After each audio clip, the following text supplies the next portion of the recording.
अस्सलाम वालेकुम जी। Pakistan cricket board के ट्रायल का सिलसिला जारी है। पूरे पाकिस्तान में रीजन 16 रीजन है, 16 रीजन के ट्रायल है हो रहे और लाहौर में आज फाइनल राउंड है। इससे पहले 5 दिन जो है मुसलसल ट्रायल हुए और इसमें किस तरह से जो है आप पार्टिसिपेट करते हैं और क्या कुछ जो है वो ट्रायल्स के लिए आपको तैयार करना चाहिए। बहुत से लोग ये कहते हैं सिफारिश चलती है और टैलेंट को जो है उस तरह से मौका नहीं मिलता। इन तमाम तर सवालात के जवाब देंगे हमारे पास स्पोर्ट्स तजियाकार first class cricketer Shahnawaz Khan मौजूद हैं और बड़ी गहरी नज़र रखते हैं क्रिकेट के ऊपर और क्रिकेट के मैदानों में क्या कुछ होता है, सब कुछ इनको मालूम होता है। तो ट्रायल्स में किस तरह से जो है वो चीज़ें हो रही हैं, इनसे भी ये जानते हैं। अस्सलाम वालेकुम जी वालेकुम सलाम साजिद, कैसे हैं शाहनवाज भाई? ठीक ठाक हैं? मैं ग्राउंड में आया हूँ तो ठीक हो गया हूँ। ओह है। और ग्राउंड में आवाज़ से गेंद आके और यंग टैलेंट को देख के क्या याद आ रहा है? को बचपन में कुछ ऐसी फीलिंग्स थी यार? बड़ा मज़ा आ रहा है और ऑब्वियसली हम भी जब इतनी क्रिकेट हमने भी खेली है, जब ट्रायल होते थे तो ये तो खैर अभी बहुत अच्छा हो गया, बड़ा एडवांस कर दिया। लेकिन जब हमारे दौर में, आज मैं देख रहा हूँ लड़कों की तादाद काफ़ी ज़्यादा है, लेकिन हमारे दौर में इससे भी कोई दुगनी तादाद होती थी और कंपटीशन बहुत ज़्यादा था। हाँ, एक चीज़ जो मुझे थोड़ा अफसोस भी हो रहा है उस चीज़ का, जो कंपटीशन हमारे दौर में था, जिस तरह हमारे दौर में फास्ट बॉलर थे, बैट्समैन बड़े अच्छे होते थे, स्पिनर्स बड़े ज़बरदस्त होते थे। उनमें से आप देखिए एग्जांपल के तौर पे सईद अजमल मेरे साथ सारी क्रिकेट खेल रहा है, तो सईद अजमल जैसे और भी बहुत अच्छे स्पिनर्स थे, फास्ट बॉलर थे, शाहिद नज़ीर होता था, नदीम अफजल थे, वसीम हैदर था, सीनियर थे। लेकिन ये एक बड़ा कंपटीशन वाला टाइम और दौर होता था। लेकिन जो अफसोसनाक चीज़ है वो ये है साजिद, वो कंपटीशन हमें यहाँ पे नज़र नहीं आ रहा। हम देख रहे हैं कि ग्रास रूट लेवल पे अभी तक उस तरह का काम नहीं हुआ जिस तरह अभी उनको ज़रूरत है। अच्छा, बेसिकली रीज़न क्या है उस कंपटीशन की? आपने तो बात कर दी। अभी जिस तरह पहले एक आया था 6 रीजन वाला बनाया था इन्होंने पैटर्न, उसके बाद दोबारा से ओल्ड रीजन है 16 रीजन पे चले गए और बच्चे भी अभी तक कंफ्यूज हैं कि यार पहले वाला सही था, अब वाला सही है, पहले वाला सही था इससे। तो मतलब ये कितनी जो है क्रिकेट को ख़राब करी है चीज़। देखिए, जब एक पॉलिसी कोई भी चेयरमैन आता है तो वो बड़े लिमिटेड टाइम के लिए आता है, एक पॉलिसी बनाता है। वो पॉलिसी पे जब इम्प्लीमेंट का टाइम शुरू होता है तो वो चेयरमैन जो है उसको चेंज कर दिया जाता है। ऑब्वियसली इस तरह जब आप एक पॉलिसी बनाएंगे तो इसका डायरेक्टली जो इफेक्ट है और फिर बार बार वो तब्दील करेंगे तो जो ग्रास रूट लेवल है वहाँ पे इसका सबसे ज़्यादा नुकसान होगा। पहले तो ये करना चाहिए कि जो चेयरमैन जो भी आता है उसको आप एक टाइम दे, मिनिमम 3 साल का जिस तरह टेन्योर है, पूरा टाइम दे, 3 साल में वो पॉलिसी बनाए, उसके ऊपर फिर इम्प्लीमेंट करे। ऐसा नहीं होना चाहिए कि 3 साल के बाद अगर कोई नया चेयरमैन आता है तो वो अपनी पॉलिसी ले आए और जो साबका चेयरमैन ने पॉलिसी बनाई है उसको वो ख़त्म कर दें। सो ये सबसे बड़ा नुकसान ये देखिए, ये तो कुर्सियों पे बैठ जाते हैं, ओहदों के मज़े लेते हैं। आप समझ लें कि एक बादशाहत होती है कि भाई एक इशारे से सारा कुछ होना है। सो इस चीज़ को आप फॉरगेटेड, क्रिकेट के लिए आपको कुछ करना चाहिए। जो एक अच्छी पॉलिसी है जिससे आपको लगता है कि ये टैलेंट हम इससे गेन कर सकते हैं, निकाल सकते हैं, जिसकी हमें बहुत अशद ज़रूरत है तीनों फॉर्मेट में। सो उस पॉलिसी को हमें कंटिन्यू करने की ज़रूरत है। तो आपने क्रिकेट की और क्रिकेट बोर्ड की जंग की तो बात कर दी। 3 साल की जो हुक्मरानी अभी तो खैर 3-3 माह के ऊपर चल रही है। हर 3 माह के बाद एक्सटेंशन होती है, 3 माह बाद चेयरमैन भी चेंज होता है। इसके ऊपर तो मैं बात लाजमी करूँगा। लेकिन अभी जो ट्रायल्स हो रहे हैं, मैंने बहुत से बच्चों से बात की, जिस तरह आप कह रहे थे उस वक्त एक हमें कॉम्पिटिशन दिखाई देता था। अभी मैंने जितने भी पेसर मुझे मिले हैं 120-130 के करीब ही मिले। इससे ऊपर मुझे 140 वाला अभी तक नज़र नहीं आया। उसकी रीज़न आपको क्या लग रहा है कि अब फास्ट बॉलिंग भी हमारे थोड़ी खेप कम होती जा रही है? देखिए, फास्ट बॉलिंग अब भी जिस तरह का दौर चल रहा है ना, ये डिजिटल का दौर चल रहा है। हमारे दौर में ये चीज़ें नहीं थी। ये बहुत ज़्यादा असर, कोई मेरी बात से एग्री करे या ना करे, but actually as a cricketer जो मैंने ऑब्ज़र्व किया वो यही है कि देखिए, आप बच्चों की ज़्यादा एक तो जो यूजेज है मोबाइल्स की या आप कह लें इंटरनेट वगैरह की, most of time social media पे बहुत ज़्यादा एक्टिव हो गए, जो कि वो फिज़िकली एक्टिविटी जो ग्राउंड में होनी चाहिए थी, जिनका उनको शौक़ होना चाहिए था ग्राउंड में फ़िज़िकल एक्टिविटी करने का, वो शौक़ ख़त्म होता जा रहा है। और अब तो आपको पता है कि जो क्रिकेट की गेम है, चाहे फुटबॉल की गेम है, आप मोबाइल निकालें, आईपैड निकालें, जो भी निकाल के उसमें एक्सेसरीज़ में आप जनाब वहाँ पर वो खेलना शुरू करते हैं। सो ये सबसे बड़ा फ़र्क है। और दूसरी चीज़ ये है कि जब से हमारे यहाँ पे आर्टिफिशियल फूड जो है ना वो पिछले 15-18 साल में बहुत ज़्यादा वो इन हुआ है हमारे माशरे में। सो उसका एक बहुत बड़ा नुकसान है। आपको फिज़िकली भी बच्चे नज़र आएंगे जो इतनी ज़्यादा स्ट्रॉन्ग नहीं होंगे। आप देखेंगे फास्ट बॉलर हैं, आपको उस तरह के फास्ट बॉलर नज़र नहीं आएंगे जिस तरह के फास्ट बॉलर हमारे दौर में थे। मुझे याद है अंडर-16 में हम 93-94 में इमरान खान पेप्सी का, इमरान खान साहब का वो कैंप था, वो एज ए कोच हमें उस वक्त वो लीड कर रहे थे। तो आप यकीन करें कि इतने तगड़े फास्ट बॉलर थे उस एज में भी कि जो 130 प्लस से बॉलिंग कर रहे होते थे, लेकिन चूंकि वहाँ उस वक्त कोई जो मशीन गन होती है जिसमें आप स्पीड गन जो होती है वो नहीं थी, तो एक अच्छा खासा जो क्विक बॉलर होता था, तेज बॉलर होते लगता है उसमें अगर स्पीड गन नहीं थी, हो सकता वो उससे भी तेज जा रही हो जो आजकल हम नाप रहे होते हैं। तो सबसे बड़ा रीजन ये 2-3 चीजें जो मैंने बताई है ये है हमारी, मेरी तो बार बार हमेशा असल चीज़ एक और भी है, जिसमें शानो जी अभी आपने देखा वर्ल्ड कप की ट्रांसमिशन आपने भी कवर की सारी, और बहुत सी क्रिटिसिज्म हुई पाकिस्तान की फास्ट बॉलिंग के ऊपर भी, और इंडियन जो फास्ट बॉलर थे उनकी जो है बातें वो आई कि उन्होंने बॉल भी ऐसे चेंज की, फलां फलां जो भी हुआ। बहरहाल उन्होंने एक चीज़ जो सामने है, उनके अग्रेशन की कमी होगी अब फास्ट बॉलर्स में। जिस तरह पहले एक होता था शुएब अख्तर आ रहा है या कोई दूसरा फास्ट बॉलर है, तो वो उसके अग्रेशन थे कि उसने बैट्समैन को खा जाना है। अब वही बात आप कह रहे हैं, डाइट भी नहीं है और अग्रेशन तो है ही नहीं है, सेहत भी नहीं है, और जाके फिर वो मुश्किल से बॉल डालनी है तो उसके बाद वो भी चेहरा लटकाए आते हैं, तो बैट्समैन तो आगे फिर उसको अच्छी खासी देखिए हमारा जो एग्रेशन है वो तो साजिद आजकल के स्पेशली सोशल मीडिया में वो बढ़ गया है।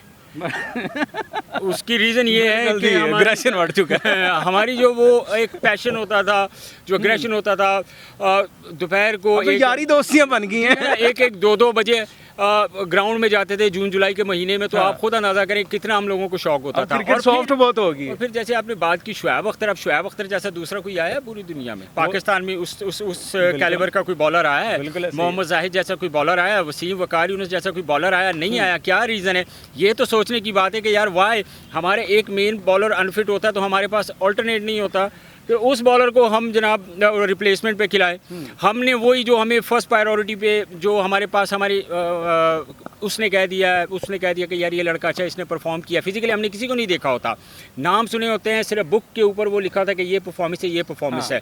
तो एक्चुअली साजिद देखें अब हमें बहुत इस वक्त ज़रूरत है ग्रास रूट लेवल पर काम करने की। देखिए अब 3 महीने के लिए 6 महीने के लिए जब आप किसी भी चेयरमैन को कुर्सी पर बिठाएंगे तो ज़ाहिर है वो कोई इतनी बड़ी पॉलिसी नहीं बना सकता।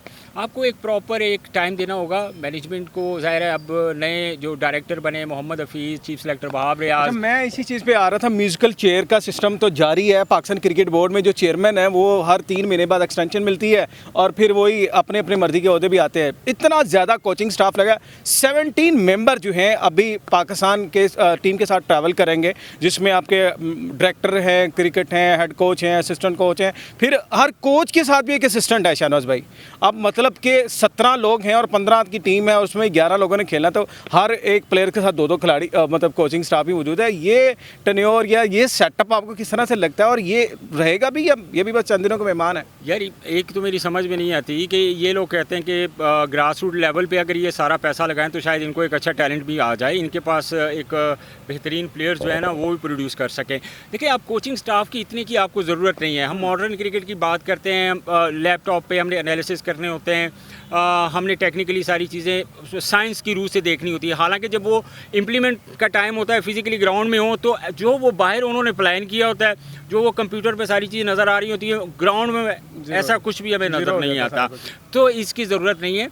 देखें आपको जो पैसा आप ये असिस्टेंट कोचेस को देखें, एक तो सिंपल दैट आपका हेड कोच हो गया, आपका बॉलिंग कोच हो गया, आपका स्पिन बॉलिंग कोच हो गया, मेरी समझ में आ रहा है। आपके पास जो कोई भी एनालिसिस करने वाला है, कोई बैठा है, 3 या 4 लड़कों की तो समझ आती है बंदों की कि यार वो टीम के साथ कैरी करें एज ए स्टाफ, लेकिन 17 लोगों की तो मेरी समझ में नहीं आ रहा है। TADA बन रहे हैं, पैसे मिल रहे हैं। सो इसी वजह से देखिए अब हम बात अक्सर इसकी करते हैं कि मैनेजमेंट ऐसी है, ये ऐसा है, मतलब हम बहुत सारी जब टीवी पे बैठे होते हैं बहुत सारी खामियां निकालते हैं, लेकिन जब हम उस सिस्टम में खुद अंदर आ जाते हैं तो हमें वो सारी चीज़ें ठीक लगनी शुरू हो जाती हैं। ये हमारे बहुत सारे कुर्सी का नशा ही ऐसा है, कुर्सी का नशा ही ऐसा है। माजी में बहुत सारे ऐसे क्रिकेटर्स की एग्जांपल मैं दे सकता हूँ अभी आपको, मतलब जो बहुत ज़्यादा टीवी पे क्रिटिसाइज़ किया करते थे, लेकिन जब वो सिस्टम का हिस्सा बने हैं तो वो ऑल वेल, बिल्कुल सब कुछ ठीक हो गया, सब अच्छे की रिपोर्ट देते हैं। चले अब ये जो दोगली राय है ना, हमें इससे निकलना होगा अगर हमने क्रिकेट के लिए कुछ बिल्कुल सही बात है और पॉइंट बड़ा ज़बरदस्त है। अगर आप ये डबल गेम करेंगे ना, फिर क्रिकेट का भी नुकसान होगा और पाकिस्तान का भी नुकसान होगा। लास्ट में जी शान मसूद कैप्टन है टेस्ट टीम के, ऑस्ट्रेलिया में पाकिस्तान टीम जो है पहुंच चुकी है और हालात क्या देख रहे हैं, ड्रॉप इन पिचेस वहाँ पे इंस्टॉल हो चुकी हैं। ये पाकिस्तानी बैटिंग लाइन वहाँ पे चल पाएगी? हमारे जो मेन पेसर है नसीम एक दफ़ा फिर से नहीं है, हारिस रऊफ ने खेलने से इनकार किया है। अच्छा 35 सालों में तो मेरा ख्याल है हमने अभी तक, मुझे नहीं याद कि हमने कोई सीरीज जीती हो ऑस्ट्रेलिया में। इवन दो कि ऑस्ट्रेलिया जाना तो सब चाहता है, लेकिन हारना जाना ही चाहते हैं बस जाना ही चाहते हैं, लेकिन वहाँ खेलना उनको पसंद नहीं है। बहुत सारे ऐसे प्लेयर्स होंगे जो वो एक आधे मैच के बाद उनको फिटनेस मसाइल का सामना भी करना पड़ेगा। सो ड्रॉप इन पिचेस की आपने बात की, ड्रॉप इन पिचेस तो आपको पता है कि बहुत देर से वहाँ पे वो सारे एक्सपेरिमेंट हो रहा है, वहाँ बाउंस होता है ऑस्ट्रेलियन पिचेस पे।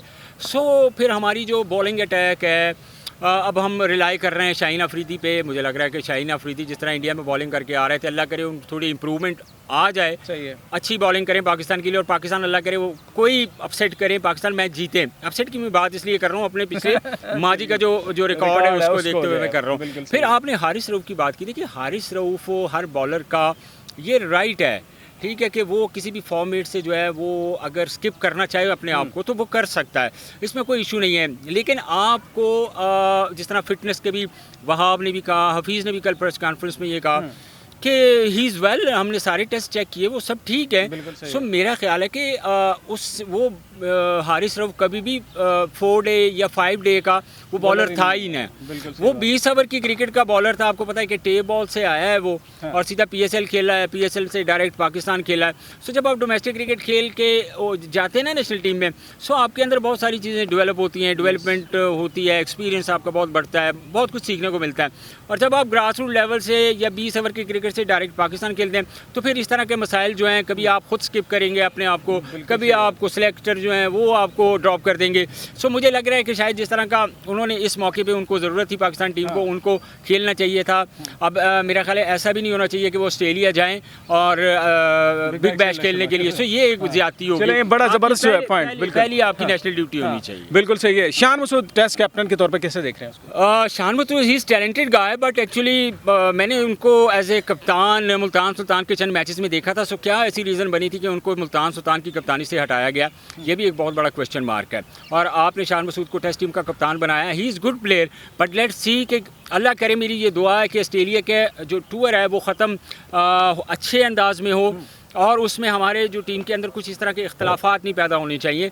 वरना जिस तरह के मामला चल रहे थे, जितनी कंट्रोवर्सी चल रही थी, सो तो फिर वो एक नया बहरान जो है उसको पाकिस्तान क्रिकेट बोर्ड जो है वो फेस करेगा। बिल्कुल ठीक है दी, thank you so much. Shahnawaz Khan साहब हमारे साथ मौजूद थे, स्पोर्ट्स तजयकार, फर्स्ट क्लास क्रिकेटर, और क्रिकेट के वाले से गहरी बातें आपको बता रहे थे। यकीनन पाकिस्तान में जिस तरह से क्रिकेट के साथ अभी सलूक हो रहा है उसमें बहुत सी जो है वो क्वेश्चन मार्क भी हैं, और जिस तरह की तब्दीलियाँ क्रिकेट बोर्ड में चल रही हैं, ग्रास रूट लेवल पे जिस तरह का काम हो रहा है वो भी जो है एक सवाल है। बहरहाल हम क्रिकेट के हवाले से जो है आपको अपडेट करते रहेंगे। आपसे जो है दोबारा मुलाकात होगी नेक्स्ट प्रोग्राम पे। ख्याल रखें, इजाज़त दें, अल्लाह हाफ़िज़।